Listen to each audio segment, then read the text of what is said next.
Hi and welcome back. So, today we are going to complete our chapter by explaining the or understanding the numerical problems of our chapter. So, first we will study about solved examples that we have in our textbook. ठीक है, तो सबसे पहले हम solve example देखते हैं। तो पहला है टेक्स्ट बुक पेज नंबर 11 पर आपके 4 एग्जांपल्स है, तो एक एक करके हम देखते हैं क्या है इसमें। तो सबसे पहला है क्वेश्चन। देखो यहाँ पर न्यूमेरिकल समझने से पहले आपको बेसिक बता देता हूँ, मैं रूल्स बता देता हूँ। देखो अपने को ना बहुत सारे बच्चे ऐसे होते हैं यहाँ पर हमारे यहाँ पर स्कूल में या कहीं पर भी जितने भी बच्चे हैं सब क्या करते हैं, न्यूमेरिकल प्रॉब्लम से बहुत घबराते हैं, इनको डर लगता है, इनसे समझ में नहीं आते कि ये वैसे इतने बुरे नहीं होते। देखो यार न्यूमेरिकल प्रॉब्लम्स ना इतने हार्ड नहीं होते, बहुत सिंपल होते हैं। सिर्फ ज़रूरत क्या होती है, इसको समझना है, ध्यान से पढ़ना है, ऑब्जर्व करना है। सिंपल टेक्निक बताता हूँ। सिंपल टेक्निक क्या है, इसमें करना क्या है, सबसे पहले तो आप 2 बार आपका क्वेश्चन पढ़ लो। न्यूमेरिकल प्रॉब्लम है उसको 2 बार पढ़ लो। उसके बाद दूसरी स्टेप क्या होती है इसमें कि गिवन डाटा, आपको डाटा उसमें इन्फॉर्मेशन किस बारे में दी गई है वो डेटा कलेक्ट कर लो। फिर तीसरी चीज़ होती है इसके अंदर कि जो डाटा दिया गया है उसके बेसिस पर आपके पास कोई फॉर्मूला है क्या, जो आपने ऑलरेडी फॉर्मूले या जितना भी स्टडी किया है आपके चैप्टर में, तो जो मैंने फॉर्मूले आपको दिए हैं तो वो फॉर्मूले में से कोई ऐसा फॉर्मूला है क्या जिसमें, जैसे यहाँ पर कोई कोई फॉर्मूले में सपोज 3 वैल्यू है, जैसे force is equals to mass into acceleration, तो 3 चीज़ें कौन सी है इसमें, फोर्स, मास, एसेलरेशन। तो अगर तीन चीज़ों में से मुझे 2 चीज़ें पता है तो मैं तीसरी चीज़ कैलकुलेट कर सकता हूँ। तो आपको क्या करना होता है, गिवन डाटा को एनालाइज करके समझना होता है कि ऐसा कौन सा फॉर्मूला मैं अप्लाई करूँगा जिसमें से सारी चीज़ें दी होगी, एक चीज़ नहीं दी होगी जो मुझे फाइंड करनी है। तो वो चीज़ें मैं पुट करके उसके अंदर उस फॉर्मूला में डाल के उसको सॉल्व करके मैथमेटिकली मैं अपनी जो एक चीज़ नहीं दी हुई है उसको मैं निकाल सकता हूँ। तो इस तरीके से हमको मेथड से जाना है। तो सबसे पहले क्या काम करेंगे हम, सबसे पहले हम पढ़ेंगे हमारा प्रॉब्लम न्यूमेरिकल क्या है। An athlete is running on a circular track. Circular track है मतलब एक एथलीट है, एथलीट मतलब रेसिंग करने वाला, भागने वाला, तो ये सर्कुलर ट्रैक पर ऐसा भाग रहा। ठीक है भाई, सर्कुलर ट्रैक पर भाग रहा। He runs a distance of 400 metre in 25 second. तो ये जो डिस्टेंस इसने कवर किया पूरा सर्कुलर पाथ का, कितनी देर में कवर कर लिया इसने, टाइम कितना लिया इसने, 25 सेकेंड्स लिए और 400 मीटर का डिस्टेंस पूरा कवर कर लिया। मतलब इनिशियल पॉइंट से लेके फाइनल पॉइंट तक वापस आने में इसको कितना टाइम लग गया, टाइम लग गया 25 सेकेंड। और टोटल डिस्टेंस कितना कवर किया इसने, 400 मीटर। मतलब जहाँ से शुरू किया ये वापस वहीं पर आया। तो यहाँ पर दिमाग लगाओ, क्या कोई डिस्प्लेसमेंट हुआ है क्या, सोचो। सर्कुलर पाथ में डिस्प्लेसमेंट होता है क्या, नहीं होता है। जहाँ से शुरू किया वहीं पहुँच गया तो डिस्प्लेसमेंट विल बी जीरो। फिर क्या बोल रहा है, before running returning to its position what is the average speed and velocity. आपको क्या कैलकुलेट करना है यहाँ पर, एवरेज स्पीड कैलकुलेट करनी है और एवरेज वेलोसिटी की क्या उसकी स्पीड रही होगी। अब एवरेज स्पीड की बात क्यों कर रहे हैं हम, क्योंकि यहाँ पर स्पीड कांस्टेंट नहीं रख सकता, वो उसको फास्ट भागना पड़ता है। इनिशियली तो पहले स्लो होता है, धीरे धीरे वो क्या करता है, फास्ट भागता है और लास्ट में वापस से स्लो होता है। तो हमको एक एवरेज स्पीड निकालनी पड़ेगी। तो क्या होगा यहाँ पर, गिवन डेटा देखो क्या क्या है। सबसे पहले डिस्टेंस ट्रैवल्ड है हमारे पास 400 मीटर। उसके बाद है टोटल डिस्प्लेसमेंट, जैसे मैंने बात की, ज़ीरो, क्योंकि वो वापस ओरिजिनल पोजीशन पे आ रहा है। टाइम कितना ट्रैवल कर रहा है, 25 सेकेंड्स। एवरेज स्पीड निकालना है और एवरेज वेलोसिटी निकालना है। तो फार्मूला लगाओ अभी। एवरेज स्पीड का फार्मूला क्या है, total distance covered upon total time taken. Total distance कितना कवर किया इसने, 400 मीटर, वैल्यू पुट करो। टाइम कितना लिया है, 25 सेकेंड, वैल्यू पुट करो, सॉल्व करो। 400 डिवाइडेड बाय 25 करोगे you will get 16 metre per second. अब ये मीटर पर सेकेंड यूनिट कहाँ है, इम्पॉर्टेंट बात है, यूनिट लगाना बहुत ज़रूरी है। आखिरी में यूनिट नहीं, सिर्फ 16 लिख दोगे तो पूरे मार्क नहीं लगेंगे, मीटर पर सेकेंड लिखना जरूरी है। मीटर पर सेकेंड क्यों, मीटर क्या है, क्योंकि मीटर क्यों यूज़ किया, क्योंकि हमने ऊपर डिस्टेंस लिया है न्यूमरेटर में और नीचे सेकेंड मतलब टाइम लिया है नीचे, तो इसलिए हमने इसके एसआई यूनिट यूज़ की है। डिस्टेंस का एसआई यूनिट कौन सा होता है, मीटर, और टाइम का एसआई यूनिट होता है सेकेंड, तो इसलिए ये मीटर पर सेकेंड हो गया ये। तो ठीक है, तो निकल गया एवरेज स्पीड कितना निकल गया, 16 मीटर पर सेकेंड। उसके बाद अगर हम बात करें एवरेज वेलोसिटी कितना है, total displacement divided by total time taken. Displacement कितना हुआ भाई, ज़ीरो हुआ। टाइम टेकन 25 सेकेंड, डिवाइड करो, zero divided by any number equal to zero. ठीक है, तो ये हो गया 0 मीटर पर सेकेंड इसका एवरेज वेलोसिटी। तो वेलोसिटी का तो कोई सवाल ही नहीं उठता है, यहाँ पर कोई वेलोसिटी नहीं है उसके पास। तो ये पहला न्यूमेरिकल हो गया, इसको आप बुक में से लिख सकते हो, आपके टेक्स्ट बुक पेज नंबर 11 पर है ये। दूसरा एग्जांपल यहाँ पे, an aeroplane taxies on the runway for 30 second with an acceleration of 3.2 metre per second square before taking off, how much distance would it have covered on the runway. मतलब एक aeroplane है, जब उड़ने की तैयारी करता है तो क्या होता है, स्टार्टिंग में रनवे पर भागता है ना, धीरे धीरे स्पीड बढ़ाते जाता है। वो इनिशियली रेस्ट पोजीशन पर रहता है, इनिशियल वेलोसिटी क्या होती है उसकी 0 होती है, फिर धीरे धीरे वो स्पीड बढ़ाता है, वेलोसिटी बढ़ाता है बढ़ाता है बढ़ाता है बढ़ाता है और 30 सेकेंड तक वो रनवे पर ही भागता है। तो यहाँ बनाते हैं, देखो सपोज ये आपका रनवे है, ठीक है। अब ये एरोप्लेन की डायग्राम तो मुझे बनाते नहीं आती, देखो मैं बनाने की कोशिश कर रहा हूँ, लेकिन तो ये सपोज एरोप्लेन है, तो ये ऐसा भाग रहा है इधर, ठीक है। तो कितनी देर तक भाग रहा है ये, 30 सेकेंड तक भागेगा। और इसका एक्सेलरेशन क्या है, यहाँ पे change in velocity per unit time क्या है, 3.2 मीटर पर सेकेंड स्क्वायर। तो ए की वैल्यू है हमारे पास, टी की वैल्यू है, इनिशियल वेलोसिटी ऑफकोर्स इनिशियली क्या था, ये रेस्ट पोजीशन में था, हिल रहा था क्या पहले, नहीं, पहले तो 0 पोजीशन पे था। तो u की वैल्यू क्या होगी यहाँ पर 0, और निकालना क्या है कि इसने डिस्टेंस कितना कवर किया, जब वो रनवे पर भाग रहा था तो कितना डिस्टेंस उसने कवर किया है 30 सेकंड में, मतलब आपको डिस्प्लेसमेंट निकालना है। मैंने यहाँ डिस्प्लेसमेंट क्यों बोला, डिस्टेंस क्यों नहीं बोला, क्योंकि यहाँ पर क्या है, वेलोसिटी चेंज हो रही है ना, वेलोसिटी क्या हो रही है, कॉन्स्टेंटली चेंज हो रही है, इसलिए हम लोग यहाँ पे बोल रहे हैं वेलोसिटी की बात हो रही है, इसलिए हमने यहाँ पे क्या बोला है, डिस्प्लेसमेंट बोला है, डिस्टेंस नहीं बोला है। तो ये समझ में आ गया। हमको अब फॉर्मूला लगाना है, तो क्या करेंगे आप, यहाँ पे हमने कुछ वो न्यूटन की इक्वेशंस देखी थी, न्यूटन ने कुछ इक्वेशन दिए थे 3, तो उसमें से जो एक तीसरी इक्वेशन थी, तीसरी नहीं सॉरी सेकंड वाली इक्वेशन है ये, s is equals to u t plus half a t square. तो इसके ज़रिए हम एस निकाल सकते हैं। हमारे पास क्या है, यू भी है, टी भी है, ए भी है और फिर से टी भी है। तो ये वैल्यूज़ पुट कर लेते हैं हम इस फार्मूला के अंदर। तो यू की वैल्यू है 0, तो 0, फिर उसके बाद यहाँ पर मल्टीप्लाइड बाई टी, टी है 30, तो मल्टीप्लाइड बाई 30 प्लस हाफ, तो ये फार्मूला में ये हाफ, तो उसके बाद मल्टीप्लाइड बाई ए है 3.2, उसके बाद है टी स्क्वायर, टी कितना है 30, मतलब 30 का स्क्वायर। अब ये पूरी इक्वेशन को आप सॉल्व करोगे तो आप क्या पाओगे, क्या आंसर मिलेगा अपने को, 1440 मीटर, मतलब टोटल कितना डिस्टेंस कवर कर रहा है ये, 1440 मीटर का डिस्प्लेसमेंट ये प्लेन अपने को देगा। उसके बाद थर्ड एग्जांपल देखो, a kangaroo can jump 2.5 metre vertically, what must be the initial velocity of the kangaroo. तो कंगारू क्या कर रहा है, सपोज ये ज़मीन है, यहाँ पर ये कंगारू है, ये ज़मीन से ऊपर ऐसा जंप मार रहा है, कितना ऊपर जंप मार रहा है, 2.5 मीटर तक के ज़मीन से इसके पैर ऊपर तक जाते हैं। तो ये 2.5 मीटर की जंप मारता है। तो जब ये ऊपर की तरफ जाता है तो कोई ना कोई तो एक फोर्स इसको नीचे की तरफ खींच रहा होगा ना, कौन सा फोर्स होता है, वो ग्रेविटेशनल फोर्स होता है। अगर कोई फोर्स है तो वहाँ पर कुछ ना कुछ एक्सेलरेशन भी ज़रूरी होगा, तो वो एक्सेलरेशन होता है ग्रेविटेशनल एक्सेलरेशन, जो इसको नीचे की तरफ खींच रहा है, और उसकी एक कांस्टेंट वैल्यू होती है। उसकी क्या कांस्टेंट वैल्यू होती है, उसकी एक कांस्टेंट वैल्यू होती है 9.8। Acceleration due to gravity is equal to 9.8 metre per second square. ये हमेशा याद रखना है अपने को। तो जब ये ऊपर जा रहा है, मतलब धरती से फोर्स के अपोजिट डायरेक्शन में जंप करने की कोशिश कर रहा है, तो उसको कुछ ना कुछ अपवर्ड फोर्स लगाना पड़ेगा।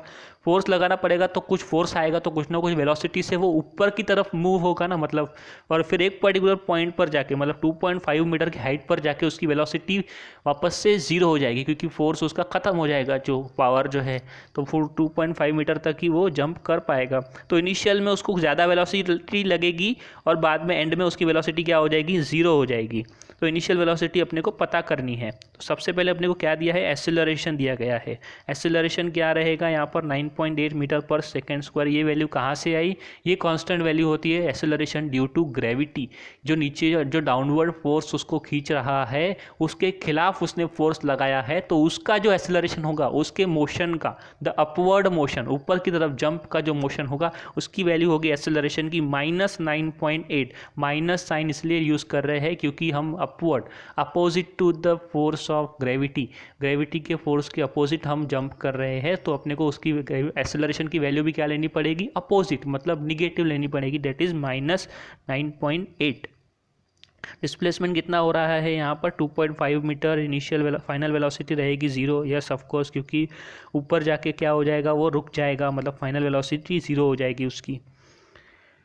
उसके बाद इनिशियल वेलोसिटी बोला हमको निकालना है, तो इसको एनालाइज करो डेटा को, उसके अकॉर्डिंग कौन सा फार्मूला अप्लाई होता है, कौन सा फार्मूला अप्लाई होता है। हमारा जो थर्ड वाला जो हमारा फार्मूला था न्यूटन का, v square is equals to u square plus 2as। अपने को v पता है, u निकालना है, 2 तो है ही, चलो a पता है, s पता है, तो ये सब यूज़ करके हम यहाँ पर u निकाल सकते हैं। v की वैल्यू पुट करो तो 0 स्क्वायर, उसके बाद नेक्स्ट स्टेप ये यहाँ पर यू स्क्वायर को एज इट इज़ रखेंगे हम, प्लस 2 मल्टीप्लाइड बाय -9.8। हमने बता दिया -9.8 क्यों यूज़ किया है, क्योंकि negative sign is use as the acceleration is in the opposite direction of the velocity to that velocity. ठीक है, तो उसके बाद क्या है यहाँ पर एस क्या है हमारा 2.5। इसको सॉल्व कर लेंगे, रीअरेंज कर लेंगे, तो ये 0 का square 0, u square as it is 2 into -9.8 into 2.5 is equals to -49।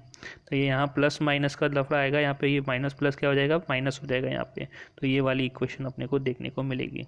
उसके बाद इसको रीअरेंज करो, 49 को -49 LHS पर जाएगा तो क्या हो जाएगा, +49 हो जाएगा, तो u square is equals to 49 मिलेगा। अब u इज इक्वल्स टू क्या होगा, taking square root on both sides, you get u is equals to 7 metre per second. तो ये हो गया आपका initial velocity of the kangaroo, 7 metre per second.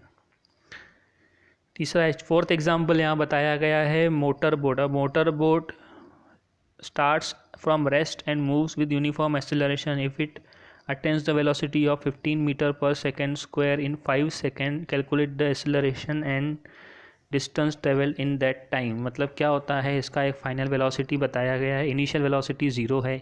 Boat बोला है, मोटर बोट, ठीक है, पानी में चलने वाली बोट होती है ना मोटर पे, इलेक्ट्रिक मोटर पे, जनरेटर वाली। तो उसमें क्या है, इनिशियल वेलोसिटी उसकी 0 है, फाइनल वेलोसिटी उसकी हो गई 15 मीटर पर सेकेंड। टाइम कितना लिया उसने फाइनल वेलोसिटी अटेंड करने के लिए, 5 सेकेंड का टाइम लिया उसने, t हो गया। एक्सेलरेशन अपने को निकालना है इसमें, और क्या बोला है, डिस्टेंस ट्रेवल्ड, कितना ट्रेवल किया उसने, डिस्टेंस।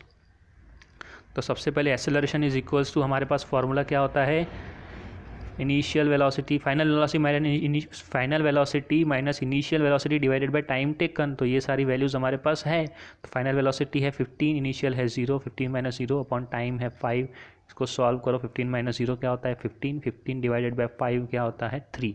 तो ये होगा आपका acceleration 3 metre per second square. उसके बाद हम बात करें इधर, ठीक है, इसमें डिस्टेंस कैलकुलेट नहीं किया है आई थिंक। डिस्टेंस कैसे कैलकुलेट करोगे, अभी आप यहाँ पर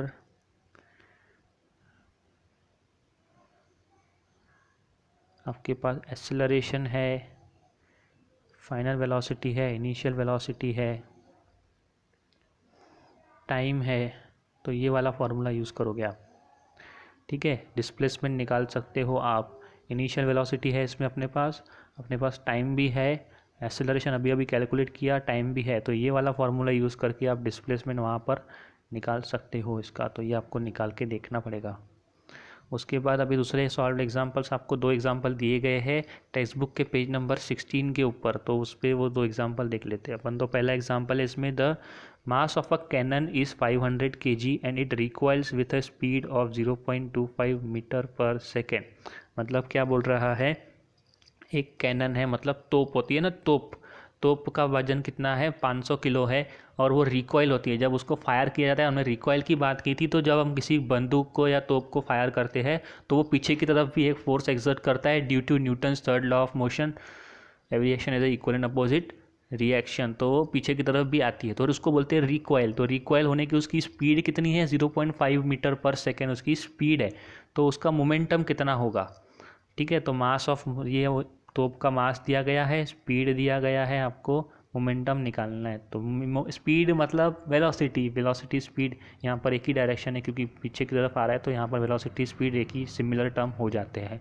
तो मोमेंटम का फॉर्मूला क्या है हमारा, mass into velocity. Momentum is equals to mass into velocity, दोनों वैल्यू है हमारे पास, मास की भी वैल्यू है और वेलोसिटी की भी वैल्यू है, दोनों वैल्यू पुट करो। 500 इंटू 0.25, इसको सॉल्व करोगे, मल्टीप्लाई करोगे तो क्या मिलेगा, 125 किलोग्राम मीटर पर सेकेंड, ठीक है। 125 तो आप कैलकुलेट कर लोगे, ये किलोग्राम मीटर पर सेकेंड कहाँ से आया। मास की वैल्यू, मास का यूनिट होता है किलोग्राम, इसलिए यहाँ पे किलोग्राम आया। उसके बाद वेलोसिटी का जो यूनिट होता है ये होता है मीटर पर सेकेंड, इसलिए उसके लिए हमने यहाँ पर मीटर पर सेकेंड इस्तेमाल किया, इसलिए इसका यूनिट हो गया kilogram metre per second, which is the unit of what, momentum here. उसके बाद एक और एग्जांपल है इस पेज नंबर 16 के ऊपर, उसके बारे में हम बात कर लेते हैं। पेज नंबर 16 के ऊपर दूसरा एग्जांपल है, 2 balls have masses 50 gram and 100 gram and they are moving along the same line in the same direction with velocities of 3 metre per second and 1.5 metre per second respectively. मतलब 2 ball है 50 ग्राम की और 100 ग्राम की, तो दोनों भी एक ही डायरेक्शन में मूव हो रही है लेकिन उनकी वेलोसिटी अलग अलग है। तो क्या होगा, 50 ग्राम वाली बॉल जो है वो 3 मीटर पर सेकेंड की स्पीड से जा रही है, और जो दूसरे वे बॉल है हमारी 100 ग्राम वाली वो 1.5 मतलब आधी स्पीड है। तो ये क्या होगा कुछ टाइम, क्योंकि पीछे वाली बॉल जो है 50 ग्राम वाली उसकी स्पीड ज़्यादा है ना, तो एक पर्टिकुलर टाइम इंटरवल के बाद क्या होगा, ये जाके टकरा जाएगी हमारे 100 ग्राम वाले बॉल के साथ। They collide with each other and after the collision, collision मतलब टकराना, the first ball moves with a velocity of 2.5 metres per second. मतलब जो पहला वाला बॉल है, मतलब 100 ग्राम वाला बॉल है सपोज, और वो फिर से मूव करना स्टार्ट कर देगा आगे की तरफ, दैट इज़ 2.5 मीटर पर सेकंड की स्पीड से वो मूव करेगा, वेलोसिटी से वो मूव करना स्टार्ट कर देगा। तो वेलोसिटी निकालना है of the other ball after collision, तो जो दूसरा वाला बॉल है उसकी फाइनल वेलोसिटी क्या होगी। ठीक है, तो इसको अभी यहाँ पर गिवन डेटा देख लो क्या है, मास ऑफ फर्स्ट बॉल क्या है, कितना है 50 ग्राम। इसको अपने को क्या करना है, किलोग्राम में कन्वर्ट करना है, ग्राम हमारा स्टैंडर्ड यूनिट नहीं है, इसको हमको इसलिए किलोग्राम में कन्वर्ट करना पड़ेगा। उसके लिए क्या करना पड़ता है, डिवाइडेड बाय 1000, तो 50 divided by 1000 is equal to 0.05। तो ये इतना किलोग्राम हो गया इसका मास फर्स्ट बॉल का। सेकेंड बॉल का मास है 100 किलोग्राम M2, तो इसको भी हमको क्या, ग्राम है 100 ग्राम है, इसको किलोग्राम में कन्वर्ट करोगे तो क्या हो जाएगा 0.1 किलोग्राम। इनिशियल वेलोसिटी पहले बॉल की मतलब U1 कितना है अपने पास 3 metre per second, initial velocity of the second ball that is U2 हमारे पास है 1.5 metre per second, final velocity of the first ball है V1 that is 2.5 metre per second, and final velocity of the second ball we have to calculate. तो ऐसा कोई formula है कि जिसके थ्रू हम ये कर सकते हैं, तो हमने एक फार्मूला देखा था law of conservation of momentum में, that is total momentum, total initial momentum is equals to total final momentum. तो वो वाला फार्मूला हम यहाँ पर इस्तेमाल करने वाले हैं। देखो यहाँ पर m1 u1 plus m2 u2 is equals to m1 v1 plus m2 v2। तो जो वैल्यूज़ है सारी पुट कर देंगे हम लोग यहाँ पर, m1 की, u1 की, m2 की, u2 की, उसके बाद m1 की, v1 की, और m2 की वैल्यू भी हमारे पास है लेकिन v2 की नहीं है, तो इसलिए को v2 को एज इट इज़ रख दिया। इसको सॉल्व करना है पूरा मैथमेटिकली, सॉल्व करने के बाद थोड़ा सा रीअरेंज करना पड़ेगा, रीअरेंज करने के बाद अपने को ये v2 की वैल्यू मिल जाती है। v2 की फाइनल वैल्यू अपने को मिलेगी 1.75 मीटर पर सेकेंड। तो ये हो गई इसकी फाइनल वेलोसिटी सेकेंड बॉल की। तो ये हो गए हमारे सारे के सारे सॉल्व्ड एग्जाम्पल्स जो आपके टेक्स्ट बुक में थे। अभी बच जाते हैं आपके एक्सरसाइज के 4 एग्जाम्पल्स, वो हम एक और वीडियो बनाएंगे उसके लिए, उसमें आपको एक्सप्लेन करूँगा मैं, कि अभी थोड़ा सा ज़्यादा हो गया ये। ठीक है, तो अभी एक और वीडियो आएगी उसमें हमारे एक्सरसाइज के प्रॉब्लम्स में मैं एक्सप्लेन कर दूँगा आपको।